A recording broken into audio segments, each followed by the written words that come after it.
And I think educating everybody is quite important. Absolutely. Well, and to take like from a 10,000-foot view, iguanas are an invasive species in Florida. They were brought here as pets in the 1960s.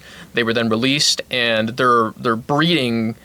They're going to be anywhere from 25 to 75 eggs per iguana. 90% of those eggs are going to make it to maturity. So when you can see how an animal that has no natural predators in an environment becomes a pest very, very quickly.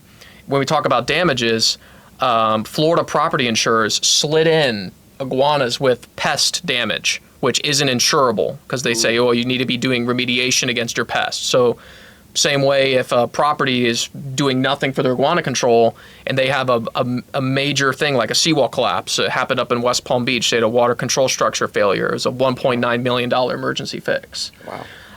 And that's taxpayer money. That's got to go out to get that fixed. But you think of things for like single family homes, they have to be doing that remediation or they're going to be, stuck with those out-of-pocket costs because the property insurers were ahead of the game on this. They saw the damages coming. They knew what was going to happen. They said, we're going to wash our hands of this, and no one reads their, your property insurance packets, what, no, 80 nobody does. pages long. And not to mention in Florida, like most people have like one option. So it's exactly. Like, well, you can have this or you can have no insurance, which your bank won't allow you to do. So, there's no real point in reading it because if you don't like it, you're going to sign it anyways. Yeah, you got to have it.